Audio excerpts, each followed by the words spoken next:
తాజాంశాన్ని చూస్తున్నాం. మద్యం కేసులో మాజీ మంత్రి నారాయణస్వామి సిట్ విచారణ ముగిసింది. పుత్తూరులోని ఇంట్లో 6 గంటలు సిట్ అధికారులు ఆయన ప్రశ్నించారు.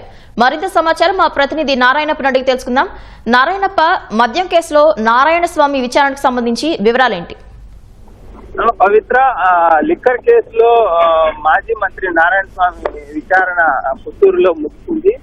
ఉదయం 11 గంటల నుంచి సాయంత్రం 5 గంటల వరకు దాదాపు 6 గంటల పాటు విచారణ నిర్వహించారు. 6 అధికారులతో కూడిన సిట్టు బృందం విజయవాడ నుంచి వచ్చి ఇవాళ ఉదయం నారాయణస్వామి ఇంటిలో విచారణ చేపట్టారు.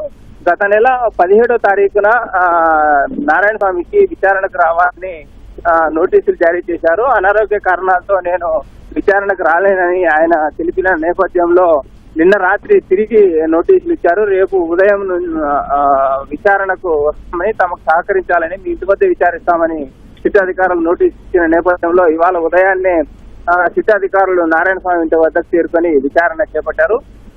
లిక్కర్ పాలసీకి సంబంధించి ఈ వైకాపా ప్రభుత్వం అధికారంలోకి వచ్చాక చేపట్టిన మార్పులు, అదే విధంగా ప్రభుత్వమే మద్యం నేరుగా విక్రయించే అంశము, మరోవైపు లిక్కర్ సంబంధించి లిక్కర్ పాలసీలో అధికారుల నియామకము, అదే విధంగా ఇతర అంశాలపై కూడా పూర్తిగా డిజిటల్ కరెన్సీని వినియోగించే అంశం కూడా నారాయణస్వామిని విచారణలో సిట్ అధికారులు ప్రశ్నించినట్టు తెలిసింది. వీటికన్నిటికీ దాదాపుగా నారాయణస్వామి సహకరించారనే సమాచారం ఉంటుంది.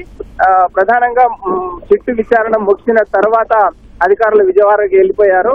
నారాయణస్వామి మీడియాతో మాట్లాడుతూ సిట్ అధికారులు నన్ను ప్రశ్నించారని, వారికి పూర్తిగా సహకరించారని చెప్పారు. అదేవిధంగా మరోసారి కూడా విచారణకు రావాల్సి ఉంటుందని చెప్పి నోటీసులు జారీ చేశారని, సిట్ అధికారులు ఎప్పుడు విచారణ నిర్వహించినా వారికి విచారించేందుకు నేను సహకరించేందుకు సిద్ధంగా ఉన్నానని చెప్పి నారాయణస్వామి ప్రకటించారు.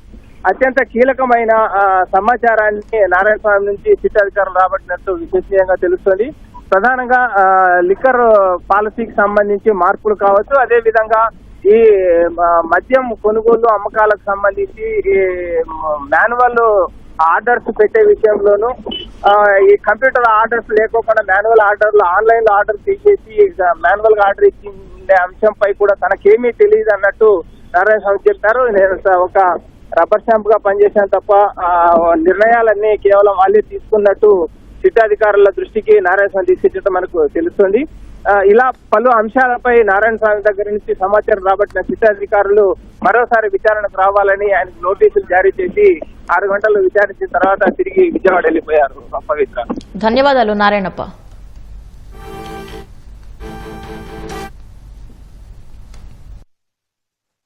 సిట్ వాళ్ళు రావడం జరిగింది. వాళ్ళు నాకు సహకరించారు. నేను వాళ్ళు అడిగిన ప్రశ్నకి కూలుగా వాళ్ళు ఏమేమి అడిగినారు దానికి సమాధానం చెప్పినా, భవిష్యత్తులో కూడా వాళ్ళు మళ్ళీ వచ్చి అడిగితే నేను సమాధానం చెప్తాను. ఈ వదంతులు అన్యాయంగా టీవీల్లో అసత్యాలు వదంతులు పలుకుతూ ఉంటారు. నేను చిన్నప్పటి నుంచి నా క్యారెక్టర్ ఏమో అందరికీ ప్రజలకు కూడా తెలుసు. దయచేసి ఈ వదంతుల్ని నమ్మొద్దండి. అదే పనిగా కొన్ని టీవీల్లో నేను సమాధానం ఇచ్చినాను, వాళ్ళు కూడా నాతో సహకరించారు. ఇక్కడ ఏదో బ్రహ్మాండంగా మా ప్రజలంతా రెచ్చగొట్టి తప్పుదోవ పట్టే కార్యక్రమాలు వదంతులు చేసినారు. దాన్ని ఎవరు నమ్మొద్దండి.